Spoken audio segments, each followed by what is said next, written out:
الرحمن الرحيم قال الله تبارك وتعالى في الكلام المجيد بعد أعوذ بالله من الشيطان الرجيم بسم الله الرحمن الرحيم مثلهم كمثل الذي استوقد نارا فلما أضاءت ما حوله ذهب الله بنورهم وتركهم في ظلمات لا يبصرون صم بكم عمي فهم لا يرجعون صدق اللہ مولانا العظیم۔ اللہ کریم نے ان آیات میں منافقوں کے دو گروہوں کے حوالے سے دو مثالیں ارشاد فرمائی ہیں کہ ان دو گروہوں کے متعلق کلام ہے آیت نمبر 17 میں۔ ان کی مثال اس شخص کی طرح ہے جس نے آگ جلائی اور جب اس کا ماحول روشن ہو گیا تو اللہ تعالیٰ نے ان کا نور سلب کر لیا اور ان کو اندھیروں میں چھوڑ دیا کہ انہیں کچھ نظر نہیں آتا، اور یہ بہرے ہیں، گونگے ہیں، اندھے ہیں، پس وہ ہدایت کی طرف واپس نہیں آئیں گے۔ منافقین کے ایک گروہ کے حوالے سے ان آیات میں اللہ ارشاد فرماتا ہے کہ یہ گروہ، ان کی مثال ایسے اس شخص کی طرح ہے جس نے آگ جلائی، ایک شخص نے آگ جلائی اور جب اس کا ماحول روشن ہو گیا تو اللہ تعالیٰ نے ان کا نور سلب کر لیا اور ان کو اندھیروں میں چھوڑ دیا کہ انہیں کچھ نظر نہیں آتا۔ ایک گروہ منافقوں کے سرداروں کا تھا۔ منافقین کا ایک گروپ جو تھا نا، یہ بڑے بڑے لیڈر تھے، جیسے عبداللہ بن ابی ہو گیا اور اس کے ساتھ جو اس کے ساتھ ہی اس کی کمپنی تھی۔ وہ خالص مفاد پرست لوگ تھے، موقع سے فائدہ اٹھاتے تھے۔ ان کا جو ظاہری حلیہ تھا مسلمانوں والا تھا، زبان سے مسلمان تھے اور دل سے وہ پکے کافر تھے۔ یہ ایک گروہ ہے، ایک گروپ ہے منافقین کا۔ ہمیشہ جہاں بھی ان کو موقع ملتا اسلام کی مخالفت پر تو یہ اپنا اثر ضرور دکھاتے تھے منافقت کا۔ ان کی مثال ان آیتوں میں یوں ارشاد فرمائی ہے کہ ان کی مثال ایسی ہے کہ جیسے شدید تاریکی ہے، اندھیرا ہے، گھپ اندھیرا ہے، کوئی راستہ نظر نہیں آ رہا، قافلہ جا رہا ہے اور قافلے کی سمت، منزل کی طرف وہ جانا چاہتے ہیں، لیکن تاریکی کی وجہ سے راستہ تلاش کرنا ممکن نہیں ہے۔ بہت اندھیرا ہو نا، آپ غور کریں، کبھی کبھار اندھیرے میں آپ اپنے ہاتھ کو بھی دیکھنا چاہیں تو اپنا ہاتھ بھی نظر نہیں آتا۔ تو یہ اس اندھیرے کی مثال یہاں دی اللہ تعالیٰ نے۔ ایسا اندھیرا ہے کہ یہ جانا چاہتے ہیں لیکن اندھیرے کی وجہ سے نہیں جا پا رہے۔ اتنے میں اللہ کے ایک نیک بندے نے، یہاں اس میں اشارہ رسول اللہ کی طرف، اس قافلے کے لیے آگ جلائی۔ آگ جلی تو ماحول روشن ہو گیا۔ اب روشنی ہو نا، پچھلے زمانے میں کیا ہوتا تھا، اب تو لائٹ آ گئی ہے، ٹارچ آ گئے ہیں۔ پچھلے زمانے میں جب اندھیرا تھا تو روشنی کرنی تھی تو لوگ دیا جلاتے تھے، شمع جلاتے تھے، آگ لگا کے تھوڑی سی روشنی ہوتی تھی پھر سفر کرتے تھے۔ یہاں مثال یہ دی کہ اللہ کے ایک نیک بندے نے آگ روشن کر دی، اور آگ روشن کی تاکہ یہ لوگ اس روشنی میں منزل کی طرف چل پڑے، اور جب اس روشنی نے پوری طرح ماحول کو روشن کر دیا، صحیح راستے کی پہچان کر منزل کی طرف چل پڑے، کوئی دشواری بھی نہیں ہے۔ ساتھ ساتھ وہ نیک آدمی آگ روشن کرنے والا انتہائی ہمدردی سے، پیار سے، محبت سے، خیر خواہی کے جذبے سے ان کو اس روشنی میں چلنے کی تلقین بھی کر رہا ہے کہ دیکھو یہاں اس راستے پہ چلو گے تو محفوظ رہو گے، آگے ایسا راستہ آ رہا ہے جہاں گندگی ہے، جہاں کانٹے ہیں، جہاں گھڑے ہیں، جہاں خطرہ ہے، اس راستے پہ نہ چلنا۔ یعنی وہ روشن کرنے والا، ماحول بنانے والا، ہدایت کی طرف گامزن کرنے والا شخص پیار سے ان کو لے کے جانا چاہتا ہے، لیکن اچانک اس قافلے کی بدبختی، بدقسمتی سمجھ لے وہ یہ کہ ماحول پہلے تو بالکل اندھیرا تھا، کوئی روشن کرنے والا آ گیا تو بجائے یہ کہ وہ اس روشنی میں منزل کی طرف چلے، انہوں نے آنکھیں بند کر دی۔ انہوں نے کیا کیا؟ آنکھیں بند کر دی اور روشنی کی طرف اپنی پیٹھ کر لی۔ نہ بابا ہم اس روشنی میں نہیں چلیں گے۔ تو یہ ان کی بدقسمتی کا اظہار کیا گیا ہے ان آیات میں کہ دیکھو راستے کے لیے بھی دو نور کی ضرورت ہوتی ہے نا، کسی چیز کو دیکھنے کے لیے دو نور کا ہونا ضروری ہے، ایک اندر کا نور اور ایک باہر کا نور۔ باہر کا نور کیا ہے کہ تاریکی ہو تو نظر کچھ نہیں آتا، آپ کی آنکھیں سلامت بھی ہو، یہ ابھی پچھلے دنوں آپ نے دیکھا ہوگا لاہور پنجاب کا وہ فوگ کی وجہ سے دھند ہو گئی اور اسکول بند، دفتر بند، کالج بند، سب کچھ بند، موٹر وے پہ ایکسیڈنٹ ہو رہے ہیں، کیوں؟ لوگوں کی آنکھیں کام کر رہی ہے لیکن باہر کا ماحول ایسا ہے کہ نظر کچھ نہیں آ رہا۔ ایک باہر کا نور ہے، اس کا ہونا بھی ضروری ہے، دوسرا اندر کا نور، آدمی کا خود بینا ہونا ضروری ہے، نابینا ہو یہ سورج بھی پھر سورج کی روشنی بھی کام نہیں دیتی اگر آدمی خود اندھا ہو جائے، تو دو نور کا ہونا ضروری ہے۔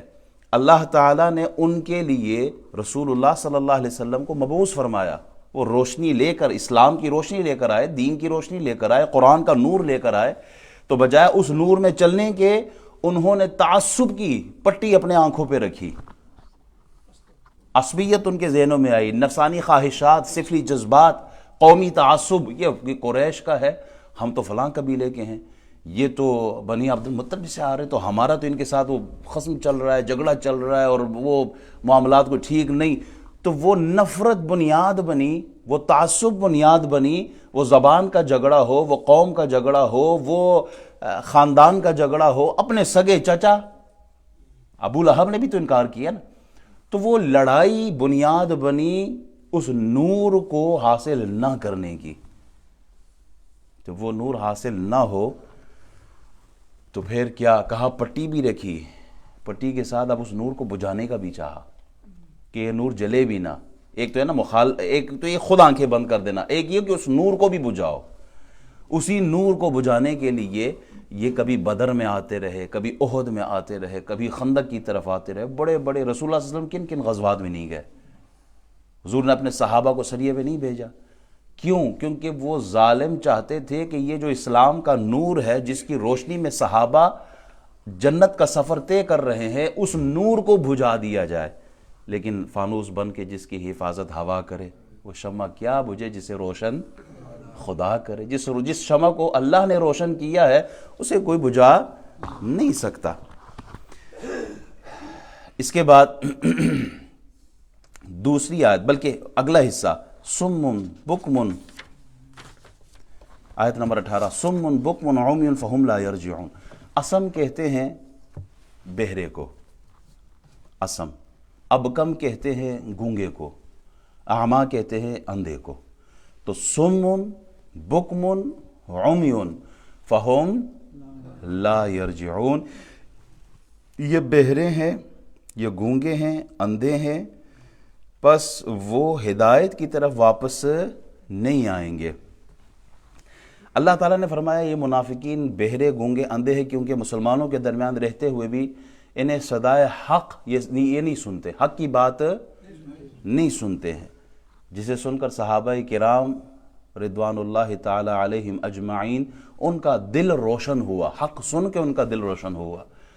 یہ لوگ حق سن کر بھی حق کو نہیں سننے والے، یہ زبانیں جو حق بولتی ہیں وہ حق سننے کے باوجود اس کا انکار کر دیتے ہیں، ان کی زبانیں حق نہیں بولتی، ان کی آنکھیں حق نہیں دیکھتی، حالانکہ آپ غور کریں نا تو وہ عبداللہ ابن ابی، یہ منافقین کا جو سردار ہے، یہ بہت شاطر انسان، یہ جب کلام کرتا تھا تو لوگوں کا دل اس کی طرف مائل ہوتا تھا، یہ بہت تیز بولنے والا تھا، لیکن قرآن کہتا ہے کہ یہ گونگے ہیں، بول نہیں سکتے، مطلب یہ تھا کہ یہ حق نہیں بول سکتے، جو حق نہ بول سکے وہ گونگا ہے۔ بعض اوقات ہم کہتے ہیں نا کہ یہ آدمی کوئی غلط کام کرے تو ہم کہتے ہیں تو اندھا ہے، کہتے ہیں نا، حالانکہ وہ اندھا تو نہیں ہوتا نا، کوئی سچ بولتا ہے نا، کوئی جھوٹ بولے، سچ کی ملاوٹ کر دے، جھوٹ کی ملاوٹ کر دے، تو ہم اس کی جو کیفیت ہے اس کو اصل میں مجازی طور پر بیان کیا جاتا ہے۔ آدمی بول رہا ہوتا ہے ہم کہتے ہیں گونگا ہے، آدمی سن رہا ہوتا ہے ہم کہتے ہیں یہ بہرا ہے، آدمی دیکھ رہا ہوتا ہے لیکن ہم کہتے ہیں یہ اندھا ہے۔ بات کیا ہے؟ جو حق سن کر بھی حق نہ بولے، حق دیکھ کر بھی حق کا اظہار نہ کرے، حق کی تصدیق نہ کرے، جو حق نہ بول سکے، تو یہ الفاظ ان کے لیے ہیں کہ منافقین سب کچھ دیکھتے بھی تھے، سنتے بھی تھے، بولتے بھی تھے، لیکن حق نہ سننا، حق نہ بولنا، حق تو کہا گیا کہ یہ اندھے بھی ہیں، یہ بہرے بھی ہیں، یہ گھونگے بھی ہیں۔ 9 سال تک عبداللہ بن ابی رسول اللہ کے پیچھے نماز پڑھتا رہا۔ کتنے سال؟ 9 سال۔ 9 سال جو بندہ رسول اللہ کے پیچھے کھڑے ہو کے نماز پڑھے، ایک تصور کرے نا ایک لمحے کے لیے، اس کا دل کتنا کفر پہ ڈٹا ہوگا۔ رسول اللہ کا چہرہ مبارک دیکھ کے لوگ کلمہ پڑھ لیا کرتے تھے، تو اس منافق کا دل کتنا سخت ہوگا کہ حضور کے پیچھے 9 سال پڑھ کے بھی یہ اندھے کا اندھا ہی رہا ہے۔ تو یہ مثال کیا دی ہے؟ جیسے ایک آدمی گھڑے میں ہو نا، کسی اترائی والی جگہ پر ہو اور وہ اندھا ہو، اسے نظر نہ آتا ہو، اور سونے پہ سہاگا یہ کہ وہ سن بھی نہ سکتا ہو۔ حق کی تلاش آدمی دیکھ کے کرتا ہے، وہ دیکھ ہی نہیں سکتا، سن کے کر لیتا ہے، وہ سن ہی نہیں سکتا۔ اچھا چلو بول کے کسی سے مدد ہی مانگ لیتے ہیں نا کہ یار مجھے کوئی راستہ دکھا دو۔ جب وہ گونگا بھی ہو، بہرا بھی ہو، اندھا بھی ہو، اب وہ ایسے گھڑے میں پڑا ہوا ہے کہ جہاں سے وہ نکلنا چاہتا بھی نہیں ہے، خود بھی نہیں چاہتا، منافقت کی پڑی اس کی آنکھوں پر ہے۔ کہا تو یہ اب کیسے ممکن ہے کہ یہ منزل پہ پہنچے گا؟ کیونکہ وہ حق سن ہی نہیں رہا۔ وہ رسول اللہ صلی اللہ علیہ وسلم ان کو جنت کا راستہ دکھا رہے، جہنم سے ڈرا رہے، لیکن اس کے باوجود وہ اپنی اس منافقت میں پڑے ہوئے ہیں۔ کہا اب یہ کیسے منزل کی طرف پہنچ سکتے ہیں؟ تو ان کا دیکھا نہ دیکھا ہے۔ اور کتنا اگر کوئی آدمی مکہ شریف جائے، وہاں کی بلڈنگیں تو دیکھ کے آ جائے، لیکن کعبۃ اللہ کوئی نہ دیکھے، حجر اسود کوئی نہ دیکھے، تو ہم کہتے ہیں یار تو جا کے بھی تو کیا دیکھ کے آیا ہے؟ تیری آنکھیں ہونے کے باوجود بھی تو نے کیا دیکھا ہے اگر کعبہ ہی نہیں دیکھا؟ اور منافقین سے کہا جاتا ہے تمہاری آنکھیں ہونے کے باوجود بھی اگر تم ایمان محمد الرسول اللہ پہ نہ لائے تو پھر تمہاری آنکھیں کس قابل، یہ کس کام کی ہے؟ تم بینا ہو کے بھی تم نابینا ہی مرے ہو دنیا سے، اس لیے کہ جو ہستی تمہارے درمیان تھی ایمان کی حالت میں، جنہوں نے دیکھا وہ بینا ہے، وہ صحابہ ہے، وہ جنتی ہے، اور جنہوں نے حضور کا زمانہ پا کر چہرہ والضحیٰ دیکھ کر بھی ایمان نہ لائے، کہا تم بینا ہو کے بھی تم سارے اندھے کے اندھے ہی رہے ہو۔ صم بکم عمی فہم لا یرجعون او کصیب من السماء فیہ ظلمات ورعد وبرق یجعلون اصابعهم فی آذانهم من الصواعق حذر الموت واللہ محیط بالکافرین، یا ان کی مثال ایسی ہے جیسے آسمان سے تیز بارش ہو رہی ہو، اس میں اندھیرے ہیں، گرج ہے، چمک ہے، وہ اپنے کانوں میں کڑک کے سبب موت کے ڈر سے اپنی انگلیاں ڈال لیتے ہیں، اور اللہ کافروں کا احاطہ کیے ہوئے ہے۔ یکاد البرق یخطف ابصارهم کلما اضاء لهم مشوا فیہ واذا اظلم علیہم قاموا ولو شاء اللہ لذهب بسمعهم وابصارهم ان اللہ علی کل شیء قدیر۔ قریب ہے کہ بجلی ان کی بینائی اچک لے جائے، جب بجلی ان کے لیے چمکتی ہے تو اس میں چلنے لگتے ہیں، اور جب ان پر اندھیرا چھا جاتا ہے تو کھڑے رہ جاتے ہیں، اور اللہ تعالیٰ چاہتا تو ان کے کان اور آنکھیں لے جاتا، بے شک اللہ تعالیٰ ہر چیز پر قادر ہے۔ ان آیات میں منافقین کے دوسرے گروہ کا ذکر ہے، جو یہ لوگ کوئی سردار نہیں ہے، یہ سردار پہلے والا جو مثال گزری ہے نا، جن کے دلوں پہ بالکل پکا سٹیمپ کفر کا لگا ہوا ہے، وہ بالکل اسلام کی طرف مائل ہی نہیں ہوتے، وہ ان کے قبیلے کے سردار تھے، لیڈر تھے، جو ان کو لیڈ کرتے تھے۔ اب یہ دوسرے گروہ کا اظہار ہو رہا ہے، جن میں 50-50 ہے، یعنی ڈاما ڈول ہے، کبھی ادھر تھے کبھی ادھر، تعلق کی وجہ سے، نسبی خاندانی دوستی کی وجہ سے، عبداللہ ابن ابی کی دوستی کی وجہ سے کبھی اس کے ساتھ چلے جاتے تھے، کبھی کبھار ان کا دل اسلام کی طرف آ جاتا تھا۔ اسلام کی برکات دیکھ کر سچے دل سے اسلام لانے کے بارے میں سوچتے تھے، پھر ان پر جب دنیاوی خواہشات بڑھ جاتی تھی، قبیلے کی اور دوستیوں کی وہ محبت غالب آ جاتی تھی، تو پھر یہ نفاق میں پڑ جاتے تھے۔ یہاں تیز بارش جو ذکر ہے نا، یکاد البرق او کصیب من السماء، صیب یہ بارش کو، تیز ترین بارش، آسمان سے جو تیز ترین بارش ہو رہی، اس سے مراد کیا ہے؟ مفسرین فرماتے ہیں تیز بارش سے مراد قرآن مجید کی آیات کا نزول ہے، آیتیں جو نازل ہو رہی ہے، دین اسلام ہے، اسلام کی برکات ہے جو نازل ہو رہی ہیں۔ اور روشنی کیا ہے؟ جب اسلامی فتوحات ان کو نظر آتے ہیں، اسلام کی برکتیں نظر آتی ہیں، فتوحات پہ فتوحات کی جو روشنی ان کو نظر آ رہی ہے، تو منافقین کا دل جو ہے وہ مسلمانوں کی طرف، اسلام کی طرف بڑھتا ہے، اور ظاہری جو فائدے نظر آتے ہیں نا اس کی طرف وہ آ جاتے ہیں۔ اور دوسری طرف جب کفار کی طرف سے بغض، عناد اور دشمنی کے جو بادل چڑھ آتے ہیں، ان کو دیکھ کر کہ یار اب ان مخالفین سے لڑنا بھی پڑے گا، جہاد پہ بھی جانا پڑے گا، تکلیفیں جب دیکھتے ہیں نا، یہاں جو کڑک ہے، جو ڈر ہے، جو خوف کا اظہار ہو رہا ہے، اس سے مراد یہی ہے کہ چونکہ اسلام میں وَلَنَبْلُوَنَّكُمْ بِشَيْءٍ مِّنَ الْخَوْفِ وَالْجُوعِ وَنَقْصٍ مِّنَ الْأَمْوَالِ وَالْأَنفُسِ وَالثَّمَرَاتِ وَبَشِّرِ الصَّابِرِينَ۔ ایمان والوں پر جس کے پاس مال ہے، جس کے پاس مال نہیں ہے، سب اس میں شامل ہے۔ اللہ فرماتا ہے ان کے اوپر امتحان، وَلَنَبْلُوَنَّكُمْ، لام تاکیدی، ان پر یعنی ہر حال میں آزمائش آئے گی۔ من الخوف، خوف کی بھی ہے، والجوع، بھوک کی بھی ہے، ونقص من الاموال والانفس والثمرات، اولاد کی طرف سے، فروٹ کی طرف سے، رزق میں بھی امتحان آتے ہیں۔ اچھا جب منافقین دیکھتے ہیں نا فتوحات ہو رہی ہے، مال غنیمت آ رہا ہے اور برکتیں دیکھ رہے ہیں، تو چلو اسلام میں آ جاتے ہیں۔ اور دوسری طرف جب آواز اٹھتی ہے انفاق فی سبیل اللہ، اللہ کے راستے میں مال دو، تو کہتے ہیں یہ مال دینا پڑے گا، چلو جہاد پہ چلو۔ جہاد پہ، اب جو جہاد پہ جاتا ہے شہادت کا درجہ بھی تو مل سکتا ہے، تو وہ ڈر بھی الگ رہتا ہے۔ آزمائش بھی آتی ہے، تکلیف بھی آتی ہے، بھوک بھی دیکھنی پڑتی ہے، اس راستے پر تکلیفیں بھی ہیں۔ تو جب روشنی دیکھتے ہیں، فتوحات دیکھتے ہیں، مال دیکھتے ہیں، تو اسلام کی طرف، اور جب بھوک، خوف، جہاد، مال فی سبیل اللہ یہ سارا دیکھتے ہیں، تو پھر ڈر کے کہتے ہیں، کانوں میں انگلی ڈال کے، نا جی بڑا مشکل ہے، پھر بڑا مشکل ہے۔ تو یہ ان لوگوں کا، یہ دوسری مثال دی ہے ان کے لیے۔ حق کے راستے پر تکلیف آنا اور اس تکلیف کو دیکھ کر حق کا راستہ چھوڑ دینا، یہ منافقوں کا طریقہ ہے۔ حق کے راستے پر کانٹوں پر چلنا پڑتا ہے۔ جھوٹ بول رہے تھے تو کوئی پوچھتا بھی نہیں تھا، ٹھیک ہے سب جائز ہے۔ جو ہی سچ بولنا شروع کر دیا 25 بندے مخالف شروع ہو جاتے۔ ایسا ہی ہے، جھوٹے راستے پر چلو کوئی کچھ نہیں کہتا، ٹھیک جا رہا ہے سب زبردست، ماشاءاللہ حاجی صاحب ویل ڈن۔ جو ہی سچ بولنا شروع کر دیا 25 بندے کھڑے ہو جاتے ہیں۔ سچ کیوں؟ یہ راستہ تکلیف کا ہے، یہ راستہ تکلیف کا ہے۔ حرام کام کرو کوئی نہیں پوچھتا، جو ہی حلال کی طرف بڑھو 25 بندے کھڑے ہو جائیں گے۔ بہت ساری چیزیں ایسی ہیں۔ تو یہ حق کا راستہ، اللہ کا راستہ، آزمائش کا راستہ، رسول اللہ کا راستہ۔ امام حسین کربلا میں وہاں جو گئے ہیں، تکلیف اٹھائی کہ نہیں اٹھائی؟ اپنی گردن تک کٹوائی ہے، اپنی اولاد قربان کی ہے۔ کیوں؟ کہا یہ جو حق کا راستہ ہے اس پر چلنا پڑتا ہے، تکلیف سہنی پڑتی ہے۔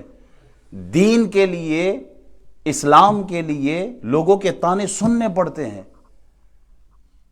اور جو اس راستے کو دیکھے نا کہ اس میں تکلیف آ رہی ہے، تانا آئے گا، کوئی گالی آئے گی، کوئی بدتمیزی ہو، چلو یہ راستہ ہی چھوڑ دیتے ہیں۔ اس راستے پہ ہی نہ جاتے تھے، اور اسلام کو چھوڑ دینا، یہ تو منافقوں کا طریقہ کار ہے۔ اور اچھا دوست وہ ہوتا ہے جو مشکل میں بھی آپ کے ساتھ ہو، خوشی میں بھی آپ کے ساتھ ہو، غمی میں بھی آپ کے ساتھ ہو۔ ایسا ہی ہے، اسلام بھی یہی چاہتا ہے کہ اسلام آزماتا ہے آدمی کو۔ بلال حبشی کو اللہ نے آزمایا اسلام کے راستے پہ، لیکن بلال نے کبھی بھی یہ نہیں کہا کہ یا اللہ ایک تو کلمہ تیرا پڑھا ہے اور اوپر سے دیکھو میں بچوں سے بھی پتھر کھا رہا ہوں، میرے سینے کے اوپر بڑے بڑے پتھر رکھے جا رہے ہیں، اسلام اتنا مشکل ہے۔ یہ کبھی بھی ایک مسلمان نہیں کہتا، کیوں؟ اسے پتہ ہے کہ یہ عزیمت کا راستہ ہے، اس میں تکلیف بھی آئے گی، اس میں کانٹے بھی آئیں گے۔ میرے گھر کے راستے میں کوئی کہکشاں نہیں ہے، انہی پتھروں پہ چل کے اگر آ سکو تو آؤ۔ یعنی کہ پھولوں کی سیج ملتی رہے گی۔ اسلام آزمائش بھی مانگتا ہے، اسلام مال بھی مانگتا ہے۔ مال ہم نے پسینے سے کمایا ہوتا ہے، لیکن اسلام کہتا ہے یہاں تمہاری آزمائش ہے، دیکھتے تم مال دیتے ہو یا نہیں دیتے۔ ابو بکر بہت بڑے امیر آدمی تھے، 40,000 دینار اسلام سے پہلے ان کے پاس، لیکن جب ایسا وقت بھی آتا ہے کہ ان کے ہاتھوں میں کچھ بھی نہیں ہوتا، کیوں؟ سب کا سب ابو بکر صدیق نے اسلام کے لیے لٹا دیا۔ کیوں؟ کہا اسلام آزماتا ہے۔ تو اس آزمائش پر صرف صحابہ کرام پورے اترتے تھے، اور جب آزمائش منافقین پہ آتی تھی تو وہ اسلام کا راستہ ہی چھوڑ دیتے تھے۔ تو حق کے راستے میں ڈٹ کر اللہ کے لیے قدم بڑھانا، قربانی پیش کرنا، یہ نیک لوگوں کا کام ہے۔ اور نیکی کے راستے پر اگر کوئی آزمائش آ جائے اور پھر آپ وہ نیکی کا راستہ ہی چھوڑ دو تو یہ منافقین کا راستہ ہے۔ اللہ ہمیں منافقین کے راستے سے محفوظ رکھے اور حق پر چلتے ہوئے اللہ ہمیں جنت کا راہی بنائے۔ آمین۔ اللہم صلی علی سیدنا و مولانا محمد وعلی آلہ سیدنا